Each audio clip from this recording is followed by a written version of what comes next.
एक जंगल में टोनी चिड़िया अपने परिवार के साथ रहती थी। उसके पति टुनटुन चिड़ा एक गरीब किसान था। उसके पास अपना खेत नहीं था।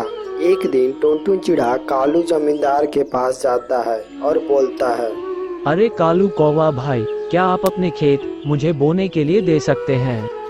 तो कालू जमींदार ने कहा, खेत तो मैं तुम्हें दे दूंगा, लेकिन उसके बदले में 10 बोरे दाने लूंगा। ठीक है कालू भाई, मैं इंतजाम कर लूंगा, लेकिन मुझे खेत जरूर देना।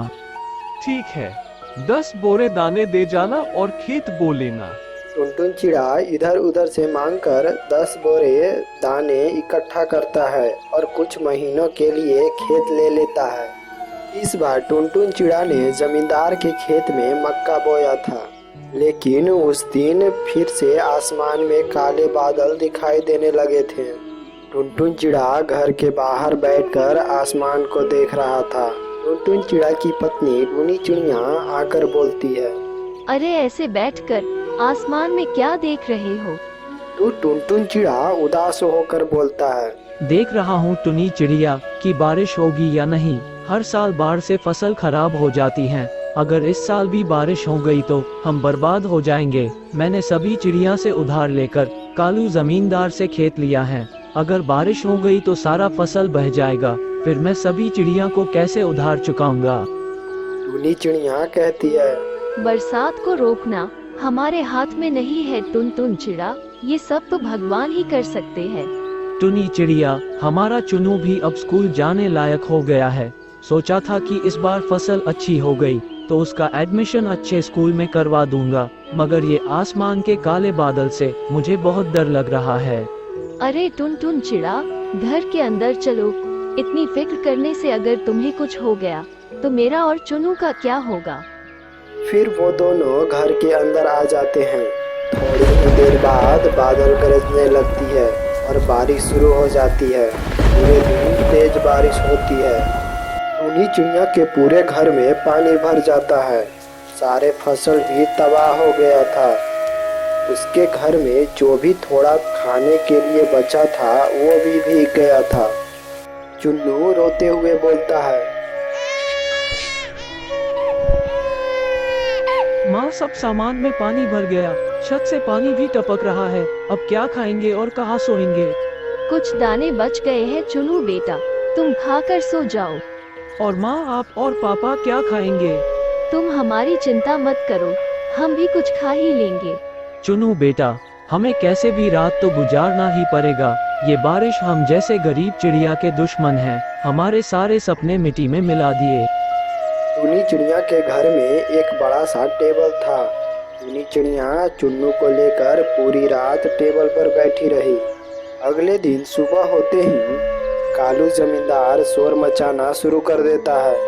अरे ओ टुनटुन चिड़ा, कहाँ मर गया? अरे जरा बाहर तो आओ। खेतों की बुआई तेरे बस की बात नहीं है। मेरा खेत मुझे वापस कर दो। अरे नहीं कालू भाई, ये आप क्या बोल रहे हो? आप ये खेत मुझसे मत छीनो। मैंने बहुत उधार लेकर इस बार खेत लिया है। अगर बारिश नहीं होती तो फसल अच्छे उगते। इस बारिश ने मुझे बर्बाद कर दिया है। मुझ पर दया कर दो। अरे टुनटुन चिड़ा, तुम्हें कितने सालों से मैं खेत बोने के लिए दे रहा हूँ, उसमें भी अभी तक पिछले साल का उधार नहीं चुकाया है। मुझे मेरा खेत और उधार दोनों अभी चाहिए। टुनी चिड़िया बोली, हमारे पास अब कुछ नहीं बचा है कालू कावा भाई। ऊपर से हमारे घर का भी हालत खराब हो चुका है। छत से पानी टपक रहा है। मैं कल से तुम्हारे घर झाड़ू बर्तन करने आ जाऊंगी, मगर हमारे खेत मत छीनो कालू जमींदार भाई। सुनो टुनी चिड़िया, मैंने तुम्हारा और तुम्हारे घर का ठेका नहीं ले रखा है और न मुझे बारिश से कुछ लेना देना है। मुझे मेरा खेत वापस चाहिए और उधारी चुकता करो बस। टुनटुन चिड़ा उदास होकर बोलता है, कुछ दिनों का और समय दे दो कालू कौवा भाई, मैं सारा कर्ज चुका दूंगा। हाँ ठीक है, कुछ दिनों का समय देता हूँ। और सुनो, टुनी चिड़िया को भेज देना, झाड़ू बर्तन करने के लिए जा रहा हूँ मैं। ऐसा बोलकर कालू जमींदार वहां से चला जाता है। कुछ समय बाद सूरज की किरणें निकल आती है। धीरे धीरे घर का पानी भी सूखने लगा था। अगले दिन से टुनी चिड़िया कालू जमींदार के घर पर झाड़ू बर्तन करने जाने लगती है। कालू जमींदार टूनी चिड़िया से घर का सारा काम कराता, उसे 5 मिनट के लिए भी बैठने नहीं देता था। सुनो टुनी चिड़िया, तेरे बस की बात नहीं है इतना सारा काम करना। मैं तो कहता हूँ मुझे मेरा खेत वापस कर दो और उधार पैसे भी। नहीं कालू भाई, मैं सारा काम कर लूंगी, बस मेरा कर्जा थोड़ा माफ कर दो। अरे हराम का पैसा नहीं है जो माफ कर दूं, बहुत मेहनत से कमाया है मैंने। चल जल्दी जल्दी अपना काम करो। ऐसे ही कई दिन बीत जाता है। एक दिन टुनटुन चिड़ा खेत में जाकर देखा तो उसमें पानी भरा हुआ था। वो उदास होकर वहीं बैठ जाता है। हे भगवान, ये बरसात नहीं हम जैसे गरीब चिड़िया के लिए बदनसीबी है। अमीर चिड़िया बारिश होने पर खुशी मनाते हैं, मगर गरीब चिड़िया के घर मातम मन जाता है। अब मैं कहाँ से लौटाऊंगा कालू जमींदार का इतना सारा पैसा। तभी दूसरे खेतों से जोर से चीखने की आवाज सुनाई पड़ती है। अरे कोई मुझे बचाओ बचाओ, सांप सांप। टुनटुन चिड़ा जल्दी से उड़कर जाता है। अरे ये तो कालू जमींदार का बेटा है, लगता है इसने सांप देख लिया है। तुम यहाँ खेत पर क्या कर रहे हो बेटा? वो बहुत घबराया हुआ था। मैं तो यहाँ घूमने आया था, लेकिन मेरे पैर में सांप काट लिया है। ऐसे बोलते ही वो बेहोश हो जाता है। टुनटुन चिड़ा ने उसे उठाकर जल्दी से हॉस्पिटल ले जाता है। थोड़ी ही देर में डॉक्टर ने सारा जहर निकाल देता है। कालू जमींदार ये बात सुनकर जल्दी से हॉस्पिटल जाता है। डॉक्टर साहब, कैसा है अब मेरा बेटा? अब चिंता करने की कोई बात नहीं है, अब वो खतरे से बाहर है। अगर टुनटुन चिड़ा तुम्हारे बेटे को सही समय पर नहीं लाता तो उसे मरने से कोई नहीं बचा सकता था। बहुत ही जहरीली सांप ने काटा था तुम्हारे बेटे को। कालू कौवा शर्मिंदा होकर बोलता है। टुनटुन चिड़ा, मैंने तुम्हें बहुत सताया है, तुम्हें कितना कुछ बोला, मुझे माफ कर दो टुनटुन चिड़ा। अरे नहीं कालू भाई, ऐसा मत बोलो, तुम्हारा बेटा भी मेरे बेटा जैसा ही है। मैं उसे मरते हुए कैसे देख सकता था, इसलिए मैं उसे जल्दी से हॉस्पिटल ले आया। तुम्हारा बहुत बहुत शुक्रिया टुनटुन चिड़ा। अगर आज मेरे बेटे को कुछ हो जाता तो मैं जीते जी मर जाता। फिर कालू कौवा अपने बेटे को लेकर घर आ जाता है। अगले दिन कालू जमींदार अपने पत्नी और बेटे के साथ टूनी चिड़िया के घर आता है। टुनटुन चिड़ा, जिस खेत को जो तुम बोता था, आज से वो खेत तुम्हारा हो गया और तुम्हारे बेटे का भी अपने बेटे के साथ स्कूल में एडमिशन करवा दूंगा। टूनी चिड़िया बोलती है। अरे नहीं कालू भाई, इतना बड़ा एहसान मत करो हम पर। तभी कालू कौवे की पत्नी बोलती है। अरे नहीं टुनी चिड़िया बहन, इसने तुम लोगों पर बहुत जुर्म किया है, इसे सुधरने का एक मौका दे दो टुनी बहन।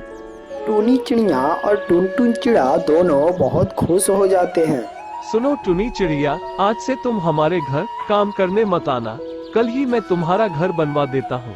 अब मुझे समझ आ गया कि बारिश अमीर चिड़िया के लिए अच्छा होता है, पर तुम चिंता न करो, अब सब अच्छा होगा। फिर अगले दिन टूनी चिड़िया का घर भी बन जाता है। अगले साल सही समय पर बारिश होने पर फसल भी अच्छी उगती है। चुन्नू को अच्छे स्कूल में एडमिशन भी हो गया था। टूनी चिड़िया और टुनटुन चिड़ा अब बहुत खुशी से रहने लगे थे। गंगा नदी के किनारे एक साधु रहता था। वो साधु एक चूहे से कहता है, सुनो चूहे, ये लो तुम्हारा पूरी तपस्या का शक्ति इस सिक्के में छिपा कर रखा हूँ, इसे ध्यान से रखना। इतना कहकर साधु उस चूहे को एक सोने का सिक्का देता है। वहाँ दूर खड़ा मोटू चूहा छिपकर देख रहा था। ये सब देखकर मोटू चूहा बोलता है, वाह रे वाह, साधु उस चूहे को सोने का कुछ दे रहा है, उसे कैसे भी चुराना होगा। उसी रात मोटू चूहा चुपके से उसके कमरे से चुरा कर भागने लगता है। वो बहुत देर भागने की वजह से थक जाता है और एक जगह पर रुक जाता है। फिर कुछ देर बाद मोटू चूहा इधर उधर देखता है और डर जाता है। हे भगवान, अंधेरा हो गया, कैसे भी करके मुझे छिपना होगा, नहीं तो इतनी रात में लोमड़ी को आने का संभावना है और इस सिक्के को भी छीन सकता है। पास में ही उसे एक तरबूज का खेत दिखाई देता है। फिर मोटू चूहा उस तरबूज के खेत में जाकर एक तरबूज के अंदर छिपा देता है। तभी अचानक सामने से एक लोमड़ी को आते देखता है। हे भगवान लोमड़ी! उसी गांव में सीनू और ओपो चूहा रहता था। सीनू भाई, बहुत मेहनत से इस बार तरबूज का खेत उगाया है और इस लोमड़ी को ना जाने क्या परेशानी है। हाँ ओप्पो बहन, हर रोज रात को आकर हमारा फसल नष्ट कर देता है। अब तक तो आधा खेत नष्ट कर दिया है। सीनू भाई, ये लोमड़ी रात को ही आता है ना? कल सुबह हम लोग जाकर जितना हो सकता है उतना तरबूज काट कर ले आएंगे। कम से कम उतना तो बेचेंगे ना। हाँ हाँ, अच्छा आइडिया है। अगले दिन सुबह दोनों चूहा खेत में जाता है और जितना तरबूज मिला उसे लेकर बाजार में बेचने चला जाता है। तभी वहाँ चूहा सेठ आ जाता है। क्यों सीनू भाई, तुम्हारा व्यापार तो अच्छा चल रहा है, मेरा पैसा कब वापस कर रहे हो? चूहा सेठ भैया, बहुत मुश्किल से तरबूज उगाए थे पर एक लोमड़ी आकर आधा खेत नष्ट कर दिया। मैं इस बार आपका पैसा नहीं चुका पाऊंगा। अरे मुझे कहानियाँ मत सुनाओ, अच्छे से मेरा पैसा वापस कर दो, नहीं तो मुझे तुम्हारा पूरा खेत लेना पड़ जाएगा। सोच लो अच्छे से। चूहा सेठ भैया, पूरा तरबूज आप ही ले लेंगे तो हम क्या करेंगे? ठीक है, फिर आज रात जितना तरबूज ले सकते हो ले लो और उसके बाद सारा तरबूज मेरा हो जाएगा। बाप रे, रात में? क्यों, रात में लोमड़ी आएगा सोचकर डर रहे हो क्या? मुझे अच्छे से पता है, इसलिए तो तुम्हें रात में ही लेने के लिए कहा। दोनों चूहा सेठ का बात सुनकर जाने लगता है। वो दोनों के पास और कोई रास्ता भी नहीं था। और फिर सीनू और ओप्पो चूहा उस रात डरते डरते खेत में जाता है और चोर ने जो सोने का सिक्का छिपाया था उस तरबूज के पास जाकर तोड़ता है। उतने में ही उधर से लोमड़ी आने लगता है। वो दोनों चूहा डर से भागकर घर आ जाता है। देखा सीनू भाई, इतना मेहनत से हमने तरबूज का खेत उगाया था और हमें एक ही तरबूज मिला। अब क्या कर सकते हैं, हमारा नसीब ही ऐसा है। अच्छा सुनो, मुझे बहुत भूख लगी है, कुछ खाने के लिए है तो दो। अरे भाई, घर में खाने के लिए कुछ नहीं है, बस ये तरबूज ही बचा है। ठीक है, ये तरबूज ही खाकर आज रात गुजार लेंगे। जैसे ही ओप्पो उस तरबूज को काटती है तो तरबूज दो टुकड़े होकर उसमें से ढेर सारे सोने के सिक्के निकलने लगा। सीनू और ओप्पो देखकर बहुत खुश हो जाता है। गर्मी का मौसम था कि खत्म होने का नाम ही नहीं ले रहा था। अब तो सभी चूहे गर्मी के लंबे मौसम से तंग आ चुके थे। एक दिन मोटू चूहा सीनू चूहा और ओप्पो चूहा के पास जाता है। सीनू भाई और ओप्पो बहन, इस बार तो गर्मी जाने का नाम ही नहीं ले रहा, ना जाने ठंड का मौसम कहाँ चला गया। मोटू भाई, अब तक तो ठंड का मौसम आ जाना चाहिए था। ऐसा भी तो हो सकता है कि ठंड के मौसम भूल गया हो और वो किसी और जंगल में चला गया हो। मैं भी यही सोच रहा था। वो सब ऐसे बैठे हुए थे कि वहाँ टिट्टू चूहा भी आ जाता है। गर्मी, बहुत गर्मी है दोस्तों, ये ठंड का मौसम ना जाने कब आएगा। टीटू भैया, हम सब भी यही बात कर रहे हैं और मैंने सोचा है कि हमें ठंड के मौसम के पास जाना चाहिए और पूछना चाहिए कि आखिर वो अब तक क्यों नहीं आया। अब तो गर्मी से बुरा हाल है। चलो मोटू भाई, मैं चलता हूँ आपके साथ और हम दोनों जाकर पूछते हैं ठंड के मौसम का हाल। क्या टीटू भाई, तुम्हें रास्ते का पता है? मुझे अच्छे से तो नहीं पता, परंतु जब हम घर से निकलेंगे तो पहुंच ही जाएंगे। फिर ऐसे टिट्टू चूहा और मोटू चूहा ठंड के मौसम को ढूंढने घर से निकलता है। वो चलते चलते अपने जंगल से बहुत दूर निकल जाता है। फिर वो थक जाता है और एक पेड़ के नीचे बैठ जाता है। यहाँ से हम किसी चूहे से पूछ लेते हैं, मुझे आगे के रास्ते अच्छे से नहीं पता। वो सामने एक चूहा बैठा है, चलो हम उस चूहे से पूछ लेते हैं। फिर वो दोनों उस चूहे के पास जाता है। चूहा भैया, हमें मौसम के पास जाना है, क्या आप बता सकते हैं कि मौसम यहाँ से किस दिशा में रहते हैं? आपको किस मौसम के पास जाना है? गर्मी के मौसम या सर्दी के मौसम से मिलना है? ना ना, गर्मी के मौसम से मिलकर हमें क्या लेना, वो तो लंबे समय से हमारे जंगल में आया हुआ है। हमें ठंड के मौसम के पास जाना है। यहाँ से पूर्व वाली दिशा में जंगल के उस पार आपको कुछ लाल रंग के फूल मिलेंगे। ठंड का मौसम आपको उन फूलों के पास ही मिलेगा। वो दोनों वहाँ से पूर्व वाली दिशा में जाने लगता है और शाम होने से पहले जंगल के उस पार पहुँच जाता है। वहाँ उसे कुछ लाल रंग के फूल दिख जाता है। टिटू चूहा और मोटू चूहा तुरंत उन फूलों के पास जाता है। मोटू भाई, यहाँ लाल फूल तो है, परंतु ठंड का मौसम यहाँ तो दिख नहीं रहा। यह सुनकर पास में ही लाल फूल टिटू चूहा और मोटू चूहा से कहता है, आपको ठंड के मौसम से मिलना है क्या? हाँ हाँ लाल फूल भैया जी, हमें ठंड के मौसम से ही मिलना है। वो सामने बड़े पेड़ के पास है ठंड का मौसम का घर। हमने भी लंबे समय से ठंड का मौसम को आते जाते नहीं देखा। हम भी चिंतित हैं, शायद ठंड का मौसम बीमार न हो। आप लोग उसके घर में जाकर देख लें। फिर टिटू चूहा और मोटू चूहा वहाँ जाता है। वो खिड़की से देखता है। ठंड का मौसम तो खराटे ले रहा था, वो तो गहरी नींद में सो रहा था। ठंड के मौसम भैया तो सो रहे हैं, चलो मोटू भैया हम लोग दरवाजे खुलवाते हैं। दोनों चूहा दरवाजा खटखटाता है। ये कौन आ गया? अभी अभी तो सोया था, देखता हूँ कौन है। नमस्ते ठंड के मौसम जी, मैं टिटू चूहा हूँ और मैं मोटू चूहा। हम पहाड़ों वाले जंगल से आए हैं। मैं सोया हुआ था, अच्छा हुआ आपने मुझे जगा दिया।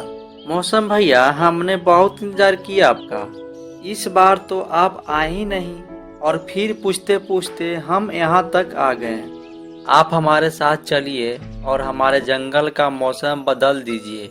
हम लोग बहुत गर्मी से परेशान हो चुके हैं, अब तो सभी चूहे गर्मी से मर रहे हैं। आपने कोशिश की और यहाँ तक पहुँच गए, बहुत अच्छा किया आपने। मैं तो ऐसी गहरी नींद में सोया हुआ था कि कुछ महीने और मैं नींद में ही रहता। अब आप रात मेरे पास ही गुजारे और सुबह होते ही हम सब आपके जंगल में चलेंगे। परंतु ठंड के मौसम भैया, आपके घर में तो बहुत ठंड है, हम कैसे रहेंगे आपके पास? ये सुनकर ठंड का मौसम हंसने लग जाता है। दोस्तों, मेरे घर में ठंड नहीं तो और क्या गर्मी होगी। मैं ठंड का मौसम हूँ, परंतु आप लोग घबराए नहीं, मेरे पास आने वाले मेहमानों के लिए सब कुछ है। फिर ठंड का मौसम दोनों को गरम कंबल देता है और खाने में गरम गरम मूंगफली। टिट्टू और मोटू चूहा दोनों बहुत खुश थे, क्योंकि उन्होंने ठंड के मौसम को ढूंढ लिया था।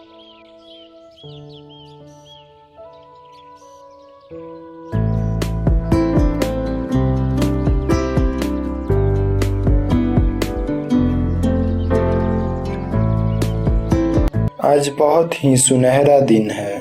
सीनू और ओप्पो बगीचे में खेल रहे हैं। ये लो तुम्हारे लिए मैंगो जूस। क्या कहना चाहिए छोटे डैडी? Thank you Oppo. कोई बात नहीं छोटे डैडी। और ये है मैंगो जूस तुम्हारे लिए बड़े डैडी। और तुम्हें क्या कहना चाहिए? थैंक यू ओप्पो, बहुत अच्छे बड़े डैडी।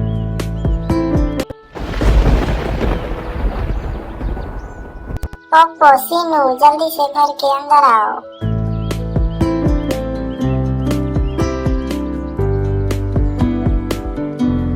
मम्मी, एक बहुत ही डरावनी सी आवाज आई। ये गड़गड़ाहट है ओप्पो, इसका मतलब बारिश और तूफान बहुत तेज आने वाली है। जल्दी चलो, बारिश आने से पहले घर के अंदर आओ। ओहो, घबराओ मत, बारिश आने में अभी बहुत देर है। आसमान और ज्यादा गहरा होते जा रहा है, तूफान आने वाला है।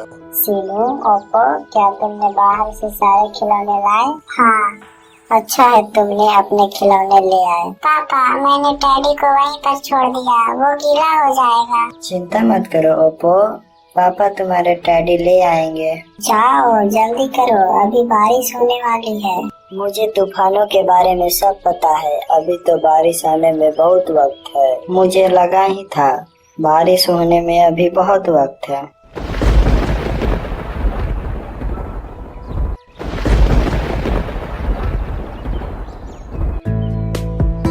बेचारा टैडी पूरा भीग गया। हाँ बेचारा टैडी, चलो उसे सुखाते हैं। ये लो टैडी, तुम सूख गए। पर बेचारे पापा का क्या, मैं भी तो भीग गया हूँ। ओह सॉरी, आपको भी सुखा देते हैं।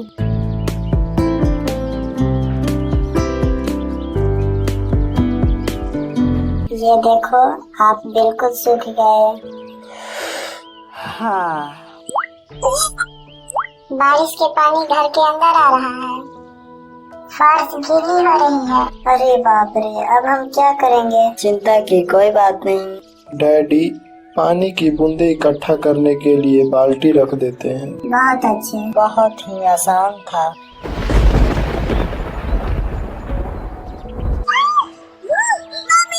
मुझे बहुत डर लग रहा है। डरो मत बच्चों, कुछ नहीं होगा। हम लोग हर एक बिजली की गड़गड़ाहट को गिनती करते हैं, और ज्यादा गिनती करने से तूफान दूर चला जाएगा। 1, 2, 3 पर 1, 2, 3, 4, 5 पर तूफान दूर जा रहा है। तूफान खत्म हो गया है। तूफान के वजह से बगीचे में मिट्टी के कई गड्ढे बन गए थे। ओप्पो और सीनू को मिट्टी के गड्ढे में खेलना बहुत पसंद है। सभी को मिट्टी के गड्ढों में खेलना पसंद है। मुझे